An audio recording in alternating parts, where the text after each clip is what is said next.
Hello दोस्तों, कैसे आप लोग। मैं उम्मीद करता हूँ आप अच्छे होंगे और आपका पढ़ाई अच्छा चल रहा होगा।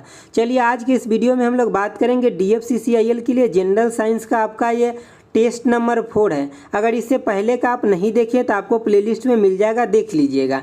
चलिए इसको हम लोग टेस्ट के रूप में लगाएंगे और आपको भी टेस्ट के रूप में लगाना है और आपको अपना मार्क्स भी बताना है कमेंट बॉक्स में कि आपको कितना मार्क्स आया। ठीक है, हम सभी क्वेश्चन के बाद आपको 2 से 3 सेकंड का टाइम देंगे, उतने देर में आपको अपना आंसर सेलेक्ट कर लेना है। ठीक है, चलिए देखते हैं पहला क्वेश्चन क्या है। पहला क्वेश्चन है आपका कि growth of A dash dash depend upon, तो मतलब किसका ग्रोथ जो होता है डिपेंड होता है किस पे, ये आपको यहाँ पे बताना है। समझ गए बातों को, आपको आंसर पता चल गया। चलिए मैं बताता हूँ, इसका आंसर हो जाएगा ऑप्शन बी।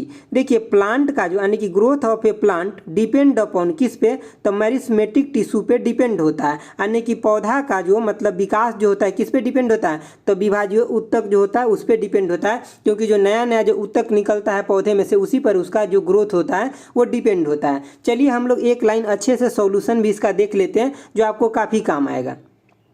देखिए ये सॉल्यूशन जो है ना आपको बहुत काम आने वाला एग्जाम में, आप ध्यान से देखिए। देखिए प्लांट जो होता है ना, प्लांट के अंदर जो मेरिस्मेटिक टिश्यू जो होता है इसके पास मतलब क्षमता होता है, यानी कि कैपेबल होता है क्या करने का, तो सेल डिवीजन करने का। ठीक है, और दूसरी बात क्या कि मतलब ग्रोथ ऑफ प्लांट इसी पे डिपेंड होता है। तो एक तो आपका ये टिश्यू हो गया और दूसरा कौन सा टिश्यू होता है, तो परमानेंट टिश्यू होता है। परमानेंट टिश्यू वो टिश्यू होता है जिसके पास कैपेबिलिटी नहीं होता है क्या करने का, सेल डिवीजन करने का। समझ गए बातों को।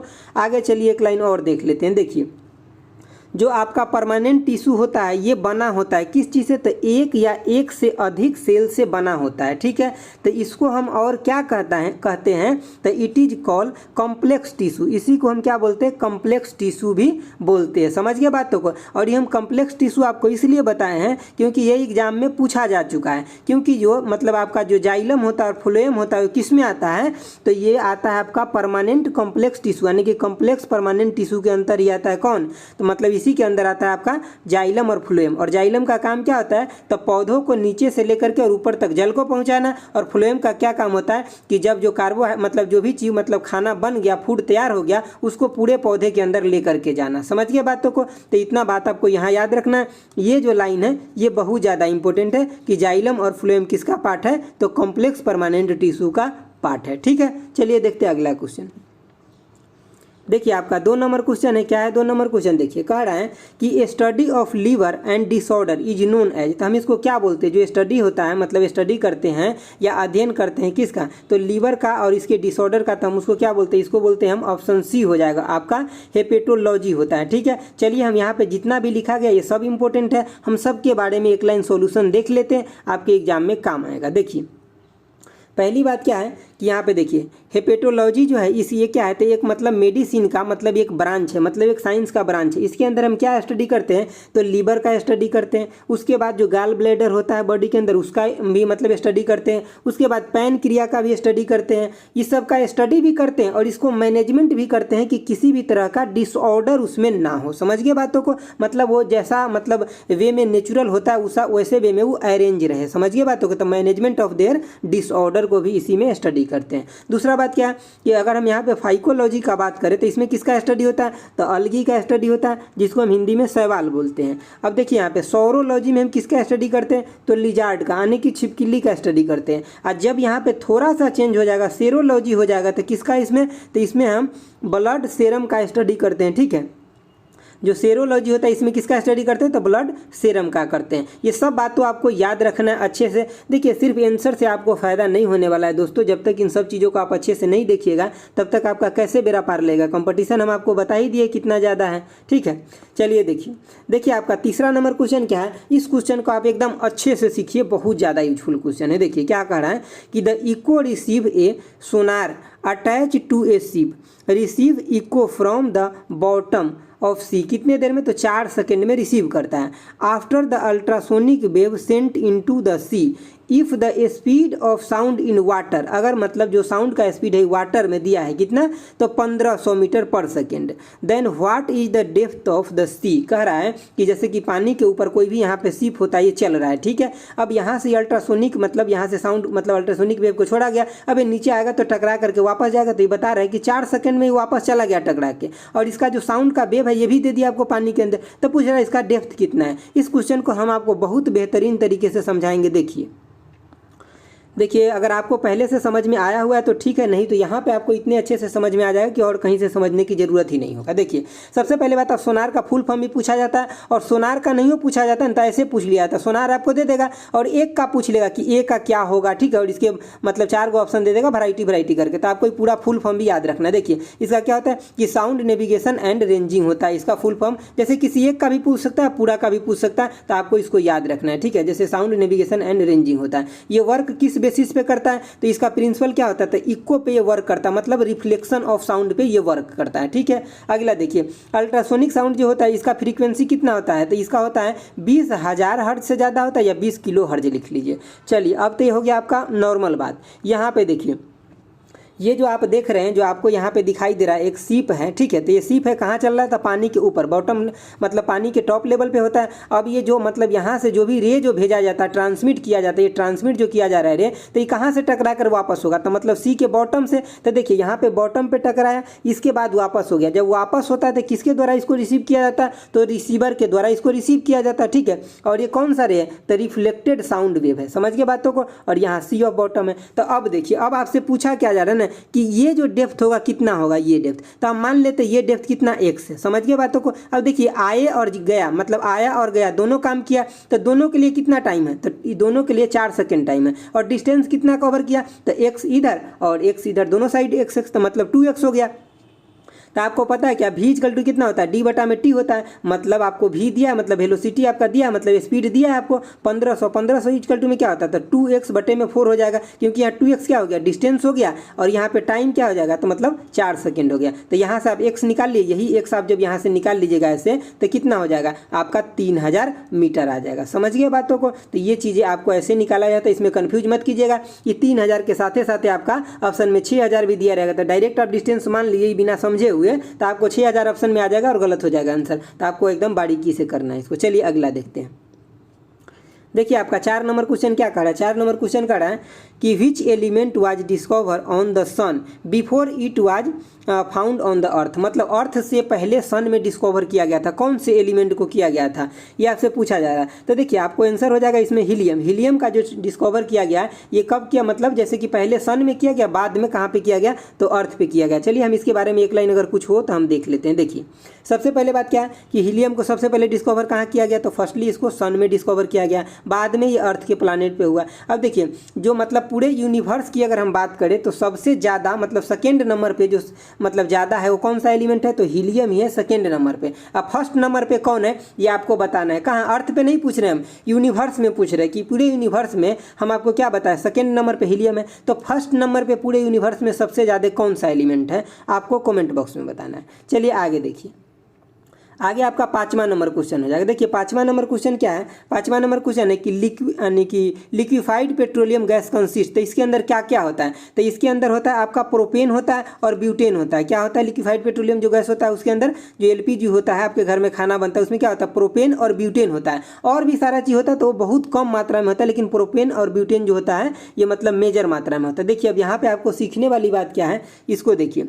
प्रोपेन का फॉर्मूला क्या होता है, कई बार पूछ लेता है एग्जाम में, तो C3H8 होता है प्रोपेन का फॉर्मूला। अगर ब्यूटेन का पूछ रहे तो क्या होता है, C4H10 होता है ब्यूटेन का, ठीक है। अब देखिए एलपीजी में कभी कभी लीकेज जो हो जाता है उसको हम पता लगाने के लिए किसको उसमें मिलाते हैं, तो एलपीजी में हम क्या मिलाते हैं, तो इथाइल मरकेप्टेन मिलाते हैं। और ये कई बार क्वेश्चन पूछा जा चुका है कि एलपीजी में जो मतलब लीकेज को पता लगाने के लिए किसको मिलाते हैं, तो इथाइल मरकेप्टेन को मिलाते हैं। समझ गए बातों को दोस्तों। देखिए ये सब चीज़ें हम आपको ना यहाँ पे लिख के भी बता सकते थे, लेकिन हम लिख कर क्यों लाते हैं ना, ताकि आपके कम टाइम में ज़्यादा से ज़्यादा चीज़ें कवर हो जाए। समझ गए बातों को। चलिए आगे देखिए, आगे आपका 6 नंबर क्वेश्चन है। देखिए 6 नंबर क्वेश्चन क्या है, on which law A hydraulic pressure is based, मतलब हाइड्रोलिक प्रेशर जो होता है किस लॉ पे काम करता है। तो आपको तो पता होगा कि पास्कल के लॉ पे ये काम करता है, ठीक है, पास्कल के लॉ पे काम करता है। पास्कल जी क्या बोले ना कि मतलब अगर कोई भी फ्लूइड है जो रेस्ट में है, मतलब कोई भी मान लीजिए कि यहाँ पे फ्लूइड पड़ा हुआ रेस्ट में है, तो इसके अंदर जो प्रेशर होगा ना, मान लीजिए कि इस पॉइंट का प्रेशर, ये सभी डायरेक्शन में प्रेशर जो इंटेंसिटी होगा प्रेशर का, ये सेम होगा सभी डायरेक्शन में। यही पास्कल जी का लॉ था। समझ गए बातों को, तो इसको हम क्या बोलते हैं, पास्कल लॉ बोलते हैं। चलिए अगला क्वेश्चन देखिए आपका अगला क्वेश्चन है 7 नंबर। क्या कह रहा है 7 नंबर कि यानी कि which of the flowing metal can be cut down with the help of knife, मतलब चाकू के हेल्प से आप कौन से मेटल को कट कर सकते हैं। तो देखिए इसका आंसर हो जाएगा, आपको पता चल गया ना, चलिए मैं बताता हूँ। इसका आंसर हो जाएगा ऑप्शन डी हो जाएगा। इसमें आप सोडियम को भी काट सकते हैं, पोटेशियम को भी काट सकते हैं और गैलियम को भी काट सकते हैं, और थोड़ा एक दो और है उसको भी आप काट सकते हैं, उसको भी एक नज़र आप देख लीजिए, ठीक है। देखिए जैसे कि अगर मैं बात करूं किसको काट सकते हैं, तो देखिए sodium, potassium, gallium, lithium, rubidium और सीजियम, इस सब मेटल को आप क्या कर सकते हैं, चाकू से काट सकते हैं। ये सब एक्चुअली गुड कंडक्टर होता है, ठीक है, इसको गुड कंडक्टर माना जाता है। 8वां नंबर क्वेश्चन देखिए आपका 8वां नंबर क्वेश्चन है, कह रहा है what is the other name of sweeping cough. तो इसका दूसरा नेम क्या है आपसे ये पूछा जा रहा है। तो देखिए इसका दूसरा नाम जो होता है ये होता है प्रिस्टिसिस होता है, ठीक है, मतलब इसका नाम मतलब प्रिस्टिसिस होता है। और इसका एक और नाम से जानते हो, क्या नाम से जानते हैं, चलिए हम आपको सॉल्यूशन में दिखा देते ताकि आपको अच्छे से याद रहेगा। देखिए इसको हम और किस नाम से जानते हैं, तो इसको हम और जानते हैं 100 डे कफ के नाम से भी जानते हैं। इसको हम ये भी बोलते हैं कि 100 डे कफ भी बोलते हैं। ये क्वेश्चन भी पूछा गया एग्जाम में कि और हम इसको किस नाम से जानते हैं, तो इसको 100 डे कफ के नाम से भी जानते हैं। और देखिए ये होता किसके वजह से, तो बैक्टीरियल इन्फेक्शन की वजह से ये होता है, बैक्टीरिया के वजह से ये डिजीज होता है। चलिए आगे देखते हैं आपका क्वेश्चन नंबर कौन है, 9 नंबर क्वेश्चन है। देखिए 9 नंबर क्वेश्चन क्या कह रहा है कि which of the flowing gases is necessary for combustion, मतलब किसी भी चीज़ को जलने के लिए कौन सा गैस सबसे ज़्यादा जरूरी है, तो ऑक्सीजन जो है ये सबसे ज़्यादा जरूरी है किसी भी चीज़ को जलने के लिए। समझ गए बातों को, चलिए देखते आगे क्या आपका। देखिए आपका आगे ये है कि मतलब 10 नंबर क्वेश्चन क्या कर रहा है कि which chemical is use to give the red colour in firework. इसको इंपॉर्टेंट लगा लीजिए, एकदम VVI लगा लीजिए और दिमाग में छाप लीजिए इसको, ऐसा क्वेश्चन एग्जाम में हमेशा देखने को मिलता है। चलिए तो इसको देखिए, रेड कलर कौन देता है, तो रेड कलर आपका जो देता है आतिशबाजी में ये देता है आपका स्ट्रोंटियम, लेकिन यहाँ पे सभी इंपॉर्टेंट है तो आपको सभी को मैं याद करा देता हूँ।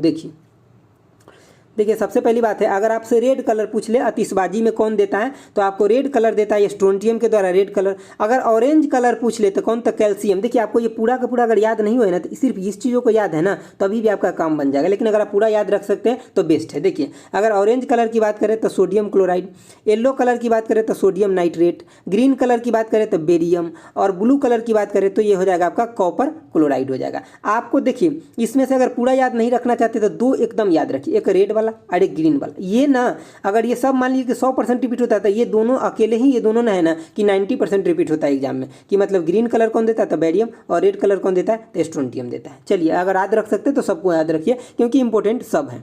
अगला देखिए, अगला आपका क्वेश्चन नंबर क्या है 11। देखिए क्वेश्चन नंबर क्या 11 क्या कर रहा है कि the ice point of water in kelvin, मतलब आपको आइस पॉइंट पूछ रहा है वाटर का इन केल्विन में, तो क्या हो जाएगा, ऑप्शन ए हो जाएगा 273.15 केल्विन हो जाएगा, ठीक है। देखिए आपको कन्फ्यूजन के लिए ये भी दिया और ये भी दिया, अगर इसको हम डिग्री सेल्सियस में देखेंगे तो 0 डिग्री सेल्सियस के बराबर ही होता है। आपको एक फॉर्मूला यहाँ से अच्छे से याद रखना है, उसमें हमेशा क्वेश्चन आता है क्या, तो C बटा कितना 5 इजकल टू में कितना, तो F माइनस में कितना 32 बटे में कितना हो जाएगा 9 इजकल टू में कितना, तो K माइनस में कितना, तो 273 लीजिए। अगर 0.15 लेते तो ठीक है, लेकिन कैलकुलेशन में मुश्किल हो जाएगा, इसीलिए 273 लीजिए। अब बटे में कितना 5, यहाँ से इस फॉर्मूला को आप एकदम टिप पे रखिए। यहाँ पे आपको क्या करेगा ना, कभी फ़ारेनहाइट में दे देगा तो डिग्री सेल्सियस में पूछ लेगा, कभी केल्विन में दे देगा तो कुछ और में पूछ लेगा, तो ये फार्मूला आपको याद रखना है। समझ गए। इसके साथ एक दो और चीज़ होता है, लेकिन उससे क्वेश्चन न के बराबर आता है, क्वेश्चन यही तीनों से मिला जुला करके हमेशा छपता है एग्जाम में। चलिए आगे देखिए 12 नंबर क्वेश्चन क्या है, सॉरी ये मैं सोल्यूशन पे आ गया। चलिए 12 नंबर क्वेश्चन देखते हैं।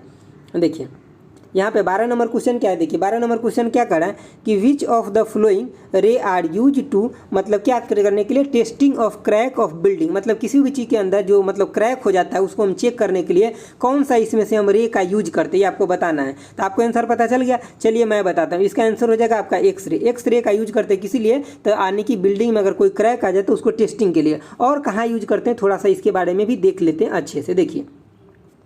देखिए एक्स रे जो है ना इसका यूज करते हैं किसके लिए, तो मतलब डिटरमाइन करने के लिए क्या कि अगर किसी बिल्डिंग के अंदर क्रैक आ जाए उसको, देखिए इसका वेवलेंथ भी आपको याद रखना है। सबसे ज़्यादा इंपॉर्टेंट है इसका खोज, मतलब कई बार एग्जाम में पूछा गया कि इसका खोज किसने किया, हल्का है लेकिन पूछा जाता है, तो डब्ल्यू रॉन्जन के द्वारा इसका खोज किया गया। इसका यूज और कहाँ करते हैं, तो देखिए जैसे कि आपका बोन फ्रैक्चर हो जाता है तो उसको भी डिटेक्शन करने के लिए मतलब डॉक्टरी में इसका भी यूज किया जाता है एक्सरे का। समझ गए बातों को। चलिए आगे देखते हैं।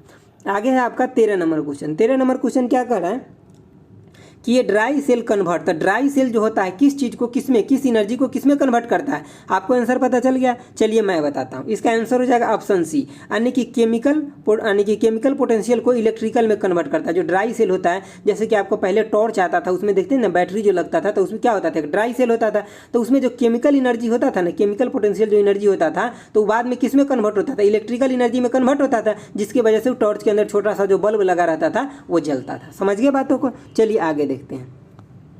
देखिए आपका 14 नंबर क्वेश्चन क्या कर रहा है who gave the theory of evolution by natural selection. तो देखिए किसके द्वारा दिया गया थ्योरी ऑफ इवोल्यूशन, तो बिल्कुल आसान क्वेश्चन है लेकिन पूछा जाता है, आसान ही क्वेश्चन। देखिए आपका साइंस के लेवल जो रहेगा DFCCIL में बहुत ज़्यादा हाई लेवल का नहीं रहेगा, जैसा लेवल रहेगा उसी पैटर्न पे हम लोग को काम भी करना चाहिए। तो इसका आंसर हो जाएगा ऑप्शन डी, चार्ल्स डार्विन के द्वारा दिया गया था। चलिए अगला क्वेश्चन देखते हैं। देखिए आपका 15 नंबर क्वेश्चन क्या कह रहा है कि Gregor John Mendel has done experiment to know the inherited property of the parent on. तो किस पे वो एक्सपेरिमेंट किए थे, ये आपसे मतलब पूछा जा रहा है क्वेश्चन में। तो किस पे एक्सपेरिमेंट किए थे, तो वो किए थे पी प्लांट पे किए थे, यानी कि मटर के पौधे पे उन्होंने एक्सपेरिमेंट किए थे। किसके बारे में, तो मतलब प्रॉपर्टी जानने के लिए कि पेरेंट का प्रॉपर्टी कैसा होता है। तो ये मतलब ग्रेगर मेंडल के द्वारा ये किया गया था टेस्ट। किस पे किया गया था, तो मटर के पौधे पे किया गया था। चलिए आगे देखते हैं। आगे आपका क्वेश्चन क्या है, तो आगे आपका क्वेश्चन है 16 नंबर। देखिए 16 नंबर क्वेश्चन क्या कर रहा है कि name the gland that control the function of other endocrine gland. देखिए मतलब आपको उस ग्लैंड का नाम बताना है जो दूसरे ग्लैंड के फंक्शन को क्या करता है, कंट्रोल करता है। तो कौन सा ग्लैंड हो जाएगा, तो हो जाएगा आपका पिट्यूटरी ग्लैंड हो जाएगा। ठीक है, ये ग्लैंड ऐसा है कि दूसरे ग्लैंड के फंक्शन को कंट्रोल करता है। चलिए एक लाइन हम इसका सॉल्यूशन भी देख लेते हैं। देखिए जो इसका सॉल्यूशन है क्या है कि पिट्यूटरी ग्लैंड को हम और क्या बोलते हैं, तो इसको हम बोलते हैं आपको मास्टर ग्लैंड, भी इसी को बोलते हैं पिट्यूटरी ग्लैंड को। और इसका काम क्या होता है, तो दूसरे ग्लैंड के फंक्शन को कंट्रोल करता है। ठीक है, और इसका कई बार एग्जाम में ये पूछा गया कि इसका साइज कैसा होता है, तो बिल्कुल छोटा सा होता है, मटर के आकार के, यानी कि पी आकार के इसका साइज होता है। और ये अटैच किससे होता है, ये भी आपको याद रखना है, तो ये ब्रेन से अटैच होता है। पिट्यूटरी ग्लैंड जो होता है ये आपके ब्रेन से अटैच होता है। चलिए अगला क्वेश्चन देखते हैं। देखिए आपका अगला क्वेश्चन है कौन, तो 17 नंबर क्वेश्चन है। देखिए क्या कह रहा है 17 नंबर क्वेश्चन कह रहा है what happen when heat is apply to potash alum. जब पोटास एलम के ऊपर आप क्या करते हैं, हीट अप्लाई करते हैं, तो क्या होगा। देखिए इसके अंदर दो फेनोमेना होगा। कौन होगा, तो एक तो आपका ए हो जाएगा और एक बी हो जाएगा। ठीक है, देखिए क्या होगा कि लॉस ऑफ वाटर क्रिस्टलाइजेशन, ये आपका लॉस हो जाएगा। उसके बाद क्या होगा ना कि melt and become fluffy, melt and become fluffy, मतलब फ्लूफी मतलब क्या, मतलब एक हल्के टाइप से ये बन जाएगा। तो ये दोनों फेनोमेना होता है जब आप पोटास एलम के ऊपर क्या करते हैं कि हीट को अप्लाई करते हैं तब। तो आपको याद रखना है, तो आंसर कौन हो जाएगा, ऑप्शन डी हो जाएगा, यानी कि ए बी दोनों आ जाएगा। यहाँ पे आप ए और बी कर लीजिए। ठीक है, चलिए देखते हैं अगला क्वेश्चन।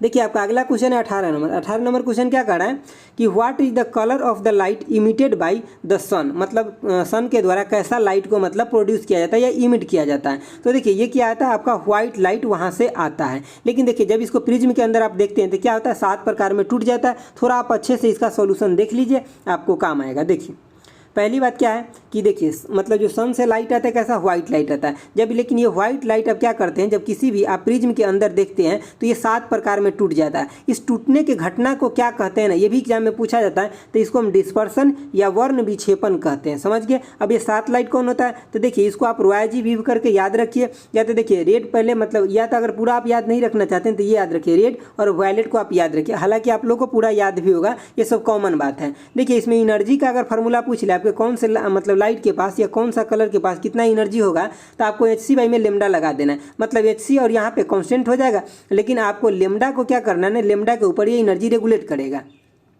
तो देखिए यहाँ पे जो होता है आपका रिफ्लेक्शन ऑफ लाइट हुआ, इसके अंदर गया 7 प्रकार में टूट गया, तो यहाँ पे 7 लाइट बन गया। अगर देखिए यहाँ पे रेड जो लाइट है ना, इसका वेवलेंथ सबसे ज़्यादा होता है, तो एनर्जी क्या होगा, सबसे कम होगा, क्योंकि इन्वर्सली प्रोपोर्शनल रिलेशन है। और देखिए वायलेट की अगर बात करें तो क्या होता है, इसका जो वेवलेंथ होता है मिनिमम होता है, तो एनर्जी कैसा हो जाएगा, मैक्सिमम हो जाएगा। ये भी एक चीज़ पूछा जाता है कि इसमें से बाहरी कलर कौन है, मतलब आउटर मोस्ट कलर कौन है, तो रेड हो जाएगा आपका आउटर कलर, और इनर कलर कौन सा हो जाएगा, तो वायलेट हो जाएगा आपका इनर कलर। समझ गया। डेविएशन सबसे कम किसके अंदर होता है, तो रेड कलर के अंदर सबसे कम डेविएशन होता है, और सबसे ज़्यादा डेविएशन किसके अंदर होता है, तो वायलेट कलर के अंदर सबसे ज़्यादा डेविएशन होता है। अगर रेड कलर के अंदर सबसे कम डेविएशन होता है, इसीलिए हम सिग्नल लाइट में इसी का यूज करते हैं, ताकि बिल्कुल सामने ज़्यादा दूर तक वो लाइट कवर कर सके। समझ गए इतना बातों को। चलिए आगे देखते हैं।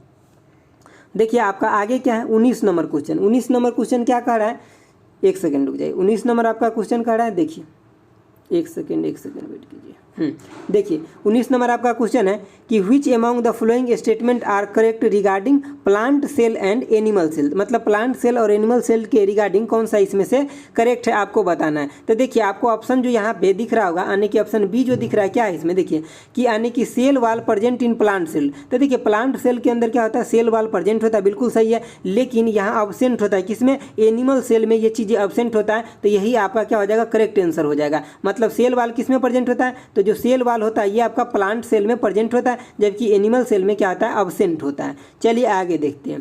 देखिए आपका 20 नंबर क्वेश्चन क्या है, देखिए ध्यान से। 20 नंबर क्वेश्चन कह रहा है कि the resistance of the material is depend on which of the following, मतलब रेजिस्टेंस जो होता है किस पे डिपेंड होता है। तो सबसे पहले बात यहाँ जो फॉर्मेट लिखा गया, तो रेजिस्टेंस इक्वल टू यहाँ क्या हो जाएगा, यानी कि रो एल बटा में ए हो जाएगा। ठीक है, तो देखिए किस पे डिपेंड कर रहा है, तो रेजिस्टिविटी पे भी डिपेंड कर रहा है। रेजिस्टिविटी का यूनिट क्या होता है, तो ओम, OHM, ओम मीटर होता है। क्या होता है इसका, ओम मीटर होता है। ये भी पूछा जाता है एग्जाम में। लेंथ की बात करें तो मीटर हो जाएगा। और ये होता है कि आपका एरिया होता है, मतलब जो भी वायर जो है उसका क्या हो जाएगा, क्रॉस सेक्शन एरिया हो जाएगा, तो इसका हो जाएगा मीटर स्क्वायर। जब आप दोनों को डिवाइड कीजिएगा, इसको गुना करके और इसे डिवाइड कीजिएगा, तो आपका ओम ही आ गया फाइनली। तो मतलब रेजिस्टेंस का आपका यूनिट बन गया। इसके मतलब है किस किस पे डिपेंड कर रहा है, तो रेजिस्टिविटी पे, लेंथ पे, क्रॉस सेक्शन एरिया, मतलब सब पे डिपेंड कर रहा है। समझ गए बातों को। तो आंसर कौन हो जाएगा, ऑल ऑफ दीज इसका आंसर हो जाएगा। चलिए आगे देखते हैं क्वेश्चन क्या है।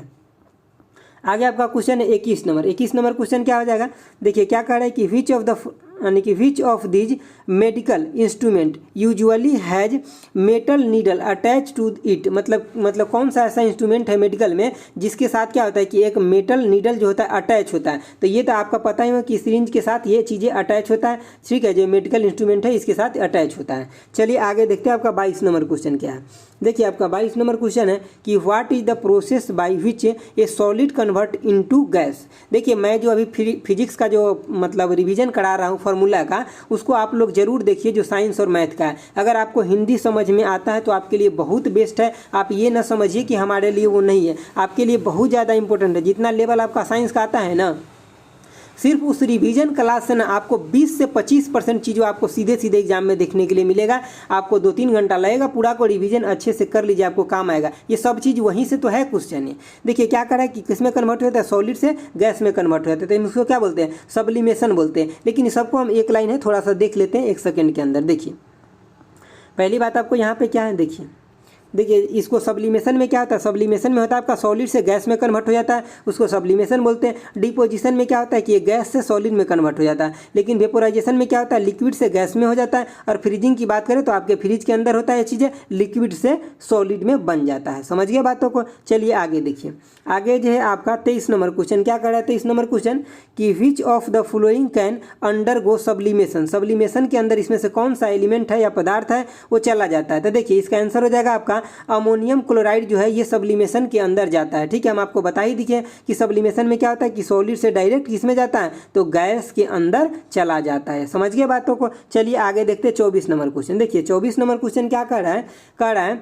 कि फाइल यानी कि xylem and phloem are classified under which types of plant tissue. ठीक है, तो देखिए हम इसका वर्क थोड़ा आपको बता देते हैं। वर्क क्या होता है जाइलम का कि नीचे से जड़ के नीचे से जो यहाँ पे मान लीजिए कि अगर कोई भी यहाँ पे अगर पौधा उगा है, एक रेंडम मैं बताता हूँ। ठीक है, थोड़ा सा 1 सेकंड के टाइम दीजिए, आपको समझे। तो यहाँ से पानी को लेकर के कहाँ तक, तो पत्तियों तक, जहाँ तक भी लेकर के जाना जाइलम के द्वारा। लेकिन जब यहाँ पे कार्बोहाइड्रेट के रूप में फूड बन गया तो फ्लोएम का काम होता है यहाँ से लेकर के और सभी जगह जगह पहुँचाना। ठीक है, और इस क्वेश्चन का आपको आंसर जब हम एक्सप्लेन कर रहे थे तो पहले ही क्वेश्चन के अंदर पूरे डिटेल से बताए थे। तो इस क्वेश्चन के आंसर आपको कमेंट बॉक्स में देना है कि कौन से टिश्यू के अंदर ये आएगा। समझ गए बातों को, इसके अंदर आएगा, इसके अंदर, इसके अंदर, इसके अंदर, किसके अंदर आएगा। तो आपको कमेंट बॉक्स में इसका आंसर देना ही देना है। ठीक है, और दोस्तों अगर अभी तक आप लाइक नहीं किए हैं वीडियो को तो किस बात का इंतजार कर रहे हैं। इतने अच्छा से आपको कंटेंट दे रहे हैं। ये क्वेश्चन आपको कहीं और भी मिल जाएगा, लेकिन मैं जितने अच्छा से आपको फॉर्मेट बना के दे रहा हूँ ना और टू द पॉइंट सोल्यूशन दे रहा हूँ, ये मैं अपने तरफ से एक बेस्ट बेस्ट इफर्ट दे रहा हूँ आपको, ठीक है। तो आप लाइक करिए, ठीक है,